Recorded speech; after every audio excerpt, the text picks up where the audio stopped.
Bem-vindos, meus amigos, a mais um estudo do nosso canal, estudo do Espiritismo. Hoje nós estamos falando aqui sobre o capítulo número 3, Há Muitas Moradas na Casa de Meu Pai. Esse capítulo é muito importante para todos nós, ele nos esclarece muito, ele nos traz explicações muito importantes, a doutrina espírita nos traz ensinamentos muito relevantes com relação à progressão dos mundos habitados aqui, né? Algo que para a gente talvez não tenha ficado muito evidente, porque Jesus se limitou a falar de uma forma que aqueles que os escutavam poderiam compreender, mas é um ensinamento que ele nos trouxe, né? Há muitas moradas na casa de meu pai. Mas o Espiritismo nos vem esclarecer mais ainda que existe a progressão dos mundos habitados. Então, cada um dos mundos oferece aos espíritos que ali habitam, né, os meios adequados ao adiantamento espiritual que aqueles espíritos já adquiriram para continuar o seu progresso espiritual. Então, existe uma progressão dos mundos. Isso nós vamos falar, né, em próximos estudos, nós vamos falar sobre a progressão dos mundos nos nossos próximos estudos, né, desses diferentes mundos que são habitados, que guardam uma relação muito estreita, muito forte, com o estado ou o progresso espiritual alcançado por nós enquanto espíritos. Mas hoje, nós vamos falar aqui sobre os diferentes estados da alma na erraticidade. É um assunto muito importante para nós também, é um assunto muito curto, aqui dentro do Evangelho segundo o Espiritismo, né? Ele é apenas aqui o número 2, né? É um assunto bem pequenininho, mas obviamente, né, o texto é pequenininho, mas o assunto ele é muito complexo e tem muita coisa para ser estudada. Um livro que trata diretamente sobre esse assunto, obviamente nós encontramos isso no Livro dos Espíritos também, né?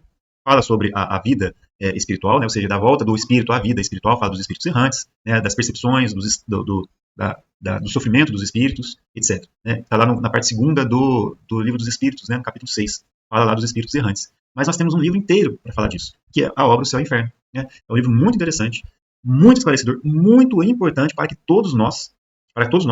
a gente leia esse livro, né? A obra O Céu e o Inferno. Esclarece muito, retira muitos dogmas, né, que antes nós trazíamos com a gente, né, e que a doutrina espírita nos esclarece e coloca ali por A mais B qual é a situação do espírito. Ou seja, trata da situação do espírito na erraticidade. Portanto, tem uma relação muito grande com os diferentes estados da alma na erraticidade.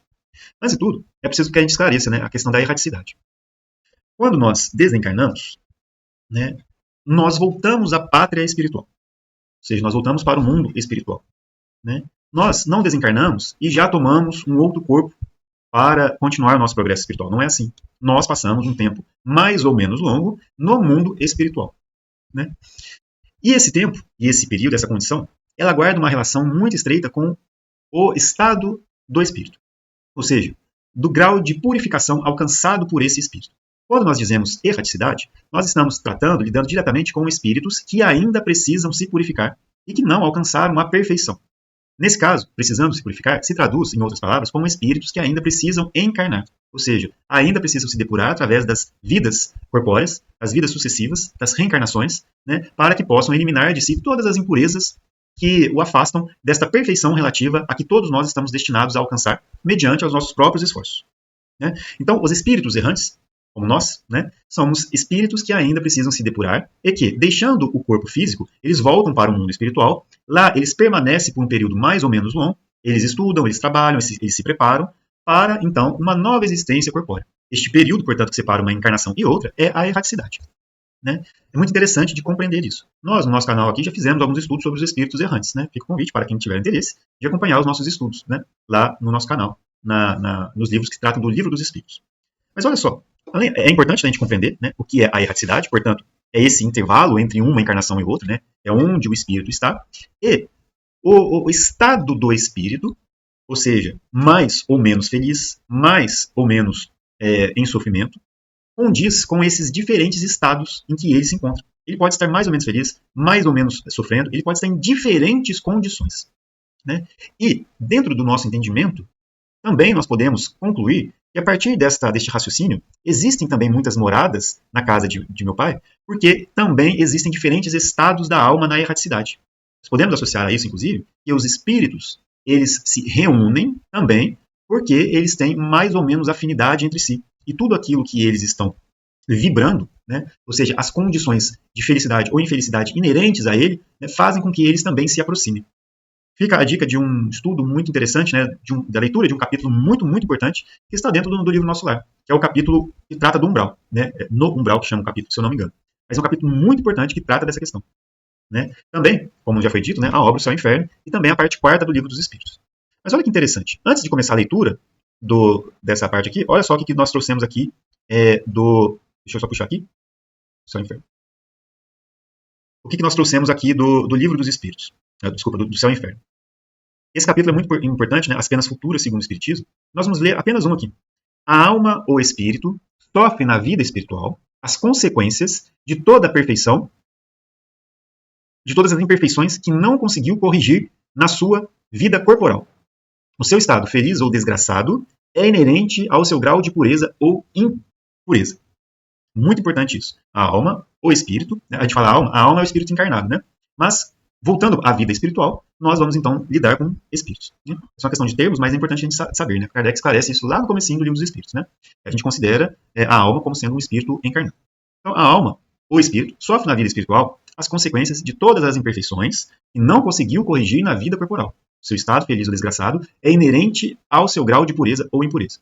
Obviamente, aqui tem muita coisa para baixo. Nós precisamos compreender. Para a gente compreender o mérito das nossas próprias obras, né? Ou seja, das construções dentro da gente e das responsabilidades dos nossos atos. Mas voltando aqui, né, para o Evangelho, então, sabendo que esta felicidade ou infelicidade condiz com um grau de espiritualização alcançado pelo Espírito, ou seja, pelo grau de desmaterialização ou de depuração que o Espírito conseguiu, né, em si mesmo, então nós também temos diferentes estados dos espíritos no mundo espiritual. E acontece que, para que nós estejamos mais ou menos felizes no mundo espiritual, quando nós deixarmos esse mundo, é necessário que a gente trabalhe agora para livrar, ou para limpar em nós mesmos todas as impurezas que nós temos. Ou seja, nós precisamos fazer um exercício de conhecimento de nós mesmos. E exige, né, o conhecimento, o exercício da autoanálise, né, e o exercício também da reforma, que a gente fala da reforma íntima, né? Ou seja, de reconstruir em nós mesmos características que realmente, né, não apenas na vida futura, mas também agora, já influenciam na nossa felicidade ou infelicidade. Ou seja, às vezes eu noto que eu sou impaciente. Eu posso trabalhar minha paciência. Bom, né, como Deus, Ele, na sua providência, Ele nos fornece os meios adequados ao nosso progresso espiritual, se nós pedirmos para que a gente seja mais paciente, né, ou seja, nas nossas orações, por exemplo, né, e a gente pede que nós sejamos mais pacientes, a paciência que nós vamos construir em nós, ela vai ser conseguida através das situações que Deus vai nos oferecer para que nós exercitemos a paciência. Ou seja, não é algo que vai ser dado, né, para nós sem o mérito do nosso esforço. Deus nos vai conceder a paciência, mas Ele nos vai conceder essa paciência através de fornecer os meios pelos quais nós vamos, por nós mesmos, exercitá-la. Então Ele vai colocar pessoas no nosso caminho que vão demandar da gente bastante paciência. Ele vai colocar no nosso caminho situações que nos vão exigir bastante paciência. Né? E é isso tudo com os propósitos de nos exercitar. Por quê? Nós temos o livre-arbítrio. E nós temos o mérito das nossas próprias obras, né? E também a responsabilidade sobre os nossos atos. É o que Jesus disse, né? A cada um segundo as suas obras. Então, quando as situações acontecem, eu vou ter a possibilidade de exercitar e escolher se eu quero fazer ou não.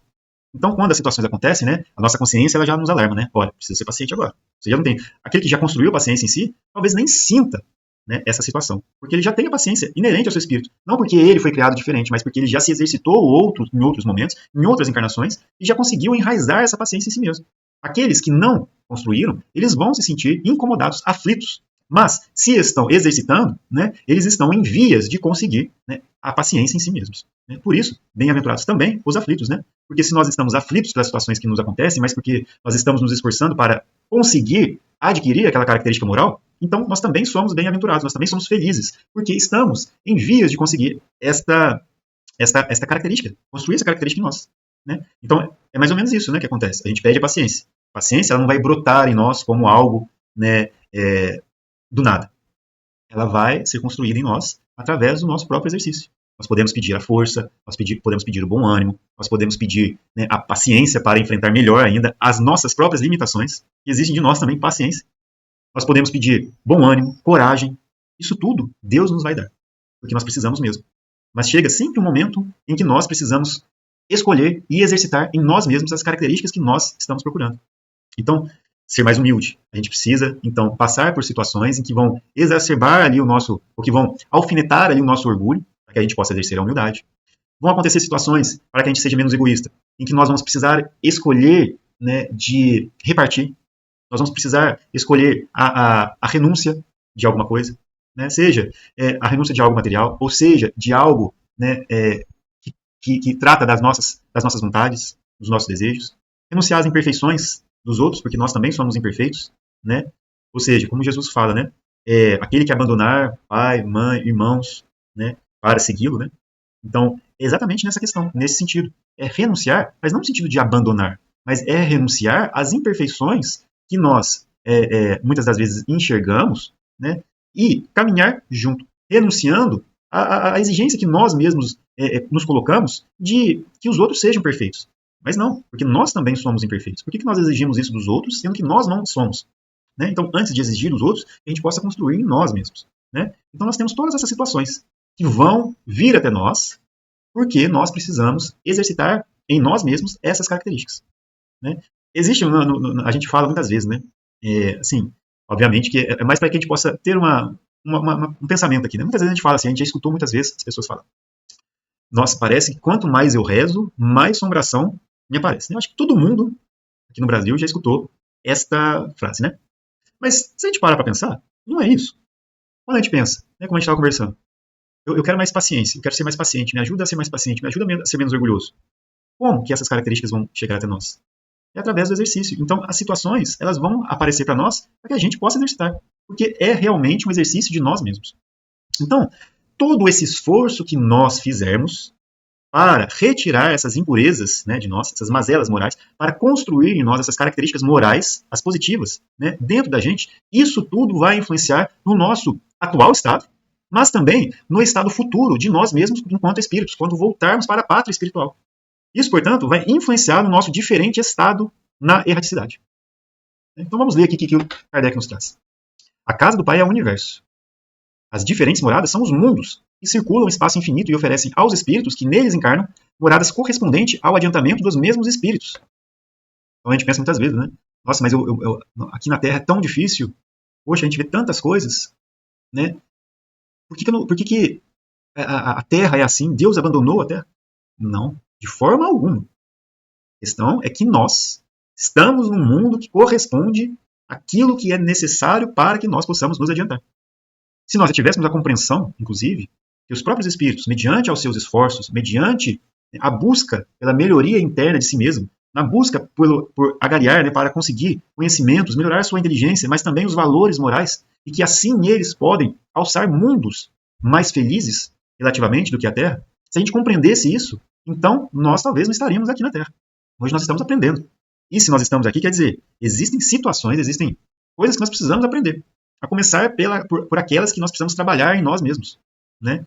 Então, a compreensão do estado atual do mundo, que guarda a relação com as individualidades que compõem a comunidade, a humanidade terrestre, a compreensão disso nos vai permitir abrir os olhos para as mudanças em nós mesmos que nós temos que fazer, porque começa a partir das individualidades. Se eu deixo de fazer um mal para um outro, em todos os atos, mesmo aqueles que só eu perceberia, ou seja, isso é a moral, é a regra do bem proceder. Né? Se eu faço isso, e se o outro também faz isso, e se todo mundo faz isso, aí sim nós estaremos vivendo em um mundo mais feliz. Mas veja, é algo que começa por cada um de nós. Né? É o que Jesus disse, né? Enquanto a justiça, né, dos homens não extrapolar a dos doutores da lei e dos fariseus, né, então nós não alcançaremos ainda este reino de paz e de felicidade dentro de nós. Né? É mais ou menos assim que ele fala, né? Não sei exatamente com os detalhes, mas é isso. Né? A nossa a obediência às leis não são só com relação às leis civis, ou seja, às leis do mundo, da sociedade que nos rege. Nós precisamos estabelecer leis em nós mesmos que estão de acordo com esse objetivo que nós traçamos para nós, dessa felicidade e dessa paz que nós buscamos. Né? Então, olha só, continuando aqui. Independente da diversidade dos mundos, essas palavras de Jesus também podem se referir ao estado venturoso, ou seja, feliz, ou desgraçado, ou seja, infeliz, do espírito na erraticidade. Isso é muito importante. Conforme se ache esse mais ou menos depurado, ou seja, livre das imperfeições morais, né, e desprendido dos laços materiais, ou seja, dando menos valor às coisas materiais do que às coisas espirituais.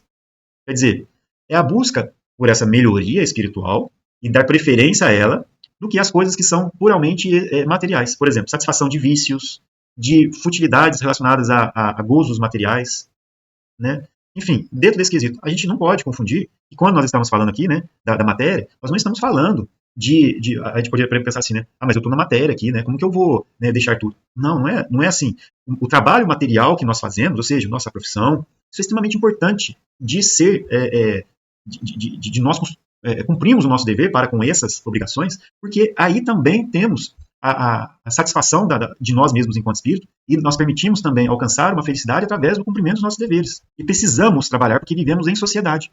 Assim, a gente cumpre a parte que nos compete nessa encarnação.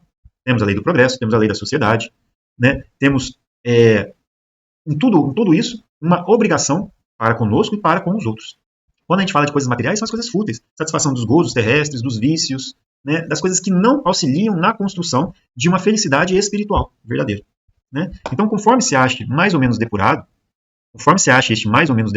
e desprendido dos laços materiais, variarão ao infinito o meio em que ele se encontra, o aspecto das coisas, as sensações que experimente e as percepções que tenha.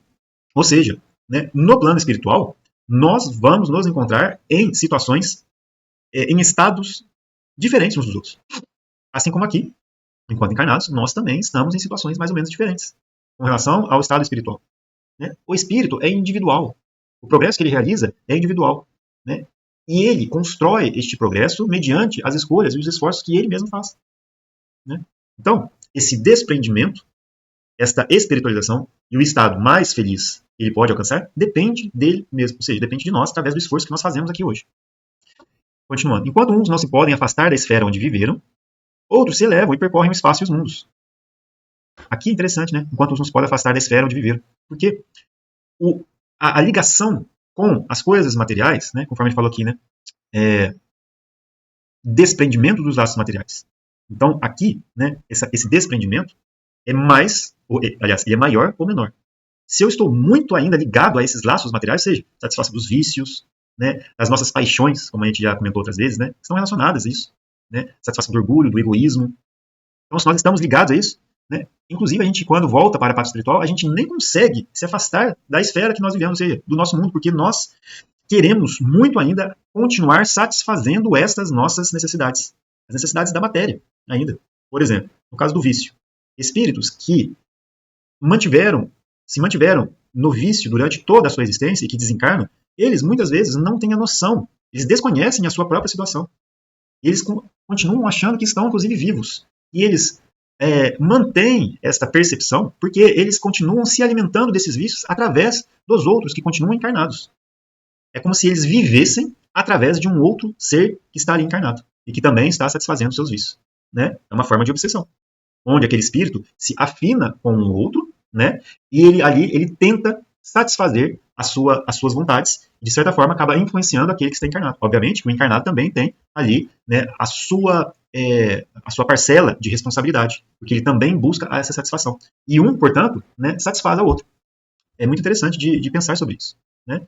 Então, esses não podem nem se afastar da esfera que viveram, porque eles buscam ainda continuar satisfazendo a esses desejos. Até que chega um ponto em que eles, né, infelizes, acabam reconhecendo a situação em que se encontram e buscam a transformação. Né?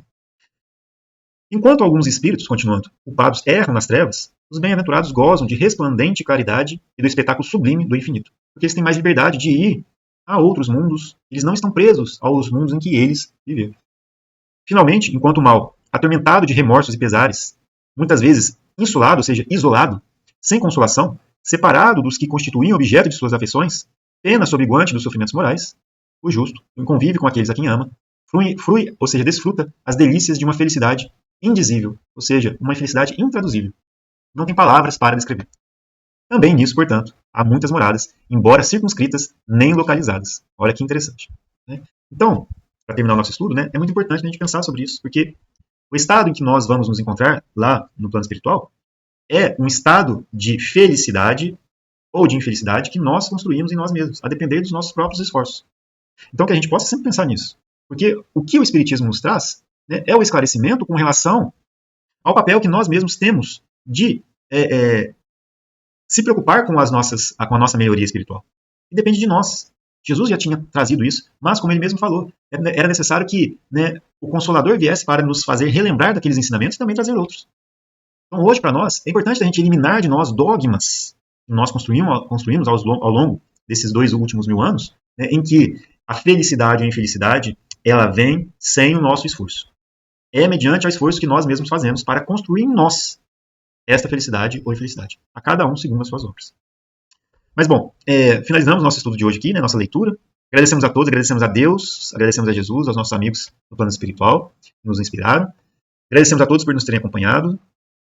Que Deus abençoe a nós todos e até o nosso próximo estudo.